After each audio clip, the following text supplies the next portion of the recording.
So the New York Jets have surprisingly been the top seller for the NFL trade deadline so far. And the reason I say surprisingly is because there were no rumors of Quinnen Williams or Sauce Gardner being traded out of New York.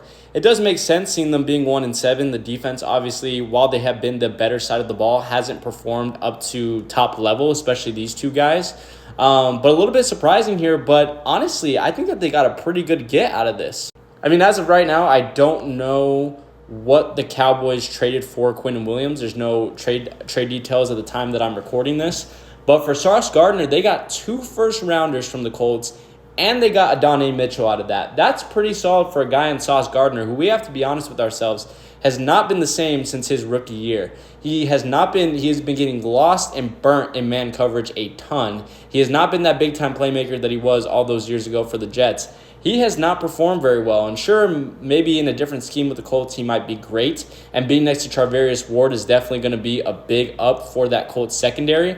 But 2 first-rounders and a guy in Adonai Mitchell who wasn't getting a lot of playing time for the Colts, seeing as they have a very, very crowded wide receiver room, and is a guy who I think has a lot of big-time potential to possibly be a top 2 receiving option for Justin Fields going forward. So I think that you get some really nice young draft assets out of this. Now, again, we'll see what the Quinnen Williams trade gets for them.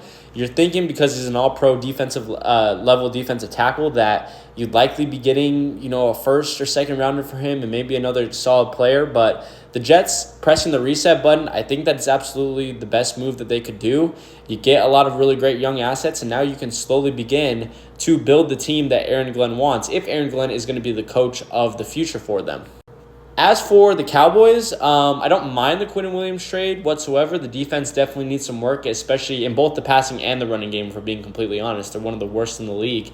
The only issue that I'm really concerned at is I'm not sure what they're going to do on the edge very well. They have 2 pretty much interior defensive tackles in Kenny Clark and Quinnen Williams. So can you move one of them outside on the edge? Are you going to play more 4-3 and have 2 defensive tackles in the middle to plug the middle? They're going to have to work around that somehow, but a good get for them. They also got Logan Wilson from the Bengals, and they are supposedly still shopping around to possibly go out and get more players. So an hour and a half left for the trade deadline. Stay in tune for more news coming soon, but definitely some big-time deals being made, and I have a feeling that there is at least one more blockbuster in store for this NFL trade deadline.